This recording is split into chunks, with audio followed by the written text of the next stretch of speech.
The Death Trooper games by Stefano Cagnani are a great proof of concept that Star Wars can absolutely work as a horror game.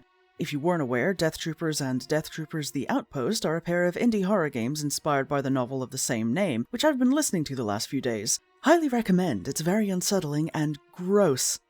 As you can tell from the footage, we're talking about zombies in Star Wars. You may not think that that would be much of a problem, after all there's blasters, people can wear armor, but these are not walkers.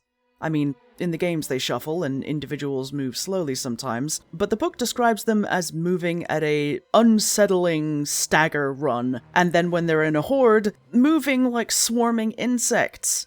Not to mention, the longer they're reanimated, the more they seem to remember how weapons and machinery work. I've gotten to a point in the book where a survivor just had half their skull blown off because a zombie shot them. The movies, shows, and games make blasters seem like very clean weapons. Oof, ouch, a neat little burn mark in the chest plate, now I am dead. The book has no such restraint. Sure, there's some degree of cauterization, but all the energy of a blaster bolt has to go somewhere, and the flesh is weak, so it all but explodes off the body. I didn't just want to talk about the zombies, however, as Star Wars has a variety of horrifying things to choose from, so this May the 4th, let's take a look at some and figure out what kind of game you could make with them.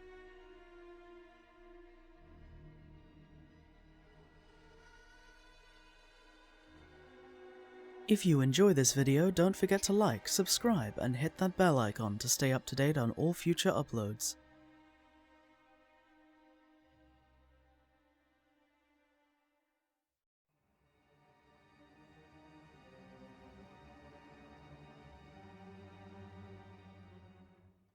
Starting with the zombies. See, these specific zombies are created from the Blackwing Virus, or just the sickness as it was originally called. It was created by Darth Drengir, a Sith Lord attempting to grant himself eternal life.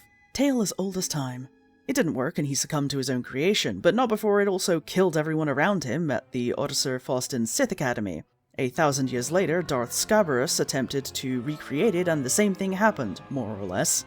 A few more 1,000 years later, and Darth Vader learned of its existence. He then tasked the Imperial Biological Weapons Division with its recreation, and wouldn't you know it, everything got out of hand and thousands of people died, only to, get back up and start hankering for the flesh of the living.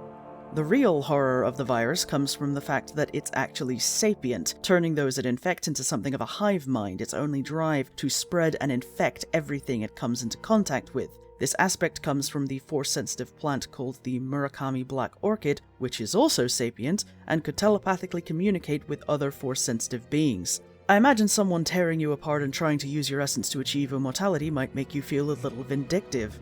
Not to mention, the actual production process of the virus was brutal, using living hosts hooked up to tubes and pumps as a kind of organic distillation.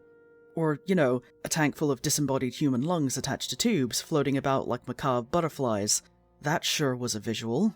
Anyway, what I would do with this is something similar to the first Dead Space or Event Horizon. The Star Destroyer, where they were recreating the virus, appropriately called the Vector, has gone dark and you are a crew member of the ship sent to investigate what happened. Trying to communicate with the Vector leads nowhere, and upon getting close enough, you're caught up in the destroyer's tractor beam, dragging you into its belly, or one of the hangars, where nothing greets you.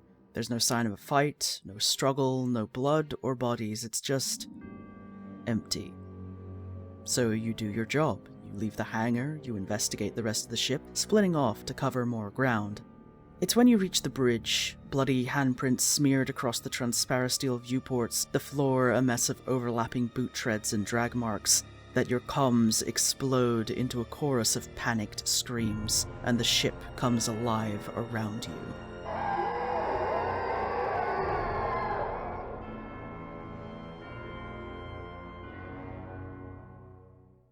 So very much a claustrophobic survival horror game as you try to retrieve the project data and destroy the ship, all the while your crew is picked off by the zombies or the infection itself.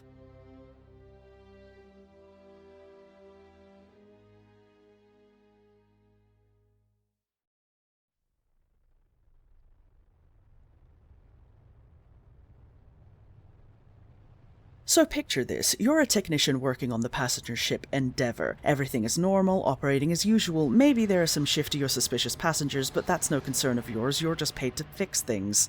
You finish your shift and go to sleep, only to wake up with half the ship dark, multiple passenger deaths, and everyone pointing fingers. Of course, you're in hyperspace, so whoever did this is still here. Security officers are searching the ship, and you're sent with a handful of others to get the lights back on in those dark sectors. It's a little unsettling, and your colleagues chatter over comms, sharing theories and cursing out whoever's behind this. One guy's comlink seems to break, just garbled static coming through. You keep working. Another comlink fails. Your third coworker goes to check on them. You keep working.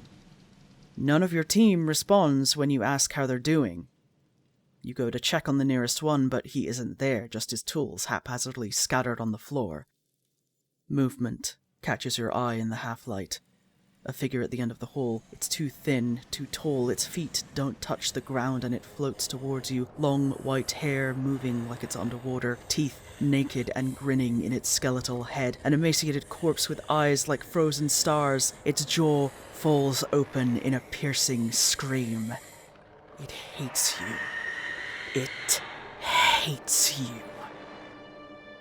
What I just described is a spaceborne entity called a Starweird, terrifying incorporeal creatures that prey upon those in deep space, or worse, those traveling through hyperspace where there's even less chance of escape. They're able to use the Force and have a deep-seated hatred of other Force-sensitive beings, often targeting them to the exclusion of all else. So think something along the lines of Alien Isolation, being hunted through a massive ship by something that cannot be killed, only stalled. All the while, fear among the passengers is only making things worse.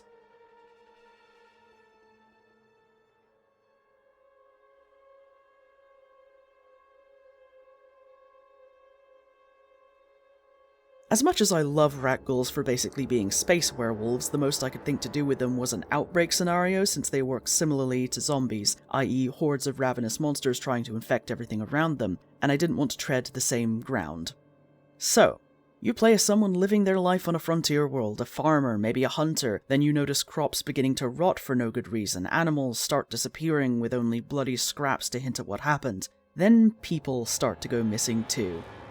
You try to track where they went, following clues into the wilderness. Something moves in the trees, but you don't see anything, no poachers, no beast of prey, there's nothing but the trees. You look away and they move again, towering mounds of tentacles and foliage, hideously wide maws of gnashing teeth opening and closing with a horrible ceramic clack, clack, clack. You were looking for a predator and you found one. The forest is hungry. Say hello to the Drengir, a sapient species of carnivorous plants that share a collective consciousness called the root mind, capable of controlling and corrupting others, even Jedi. Now, it would break lore around them for them to seamlessly blend in, as their mere presence withers and rots other plant life, but in the interest of making players absolutely paranoid as to whether that bush is going to kill them or not, it's worth it.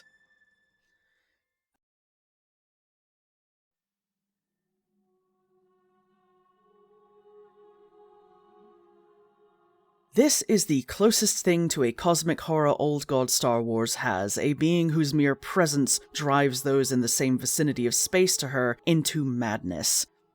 Abeloth was considered so dangerous she had to be held in check by a cage of black holes arranged by the Celestials, ridiculously powerful force entities responsible for cultivating many of the galaxy's worlds and civilizations.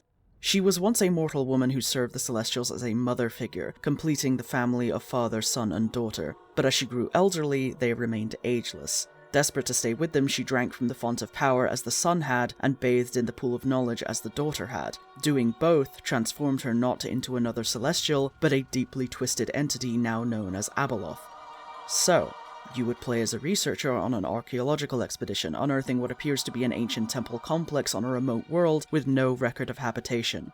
The more the dig progresses, the more things unravel as the team starts to become fixated, scrolling on the walls, creating murals of Abeloth's life. They begin to talk obsessively about the mother, the pain she feels, the rage, the sadness, how she just wants to love them, and they should let her love them.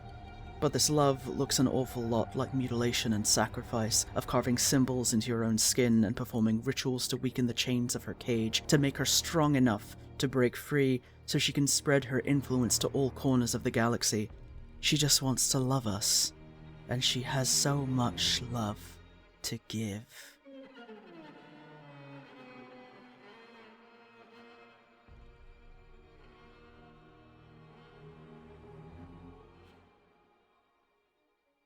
There are other ideas to play with, like the rakghouls, the Witches of Dathomir, Sith alchemy and Sith spawn, really anything to do with Caravan because most of its surface is cursed and haunted. Oh, and then there's also the mind-controlling, body-hollowing grey goo known as the Nal. I'm just saying that you could very easily create a horror game set in the Star Wars universe and that I would pay good money for one. May the Force be with you. Until next time. Thank you for watching. If you've enjoyed this video, don't forget to like, subscribe, and drop a comment down below, whether it's a game you'd like to see me cover, what you thought about the one we just discussed, or to tell me about your pets. Special shout out to my patrons and YouTube members who are all very handsome people, and if you'd also like to be called a very handsome people, you can support the channel through Patreon or become a member here on YouTube. Either way gets your name in the credits. If you're into live streams, you can catch me every Wednesday on Twitch at 8 PM British time. I can also be found over on Blue Sky and TikTok when I remember to post on either of those. All that being said, don't forget to drink your water, take your medication, be kind to yourselves, and I will see you all next time.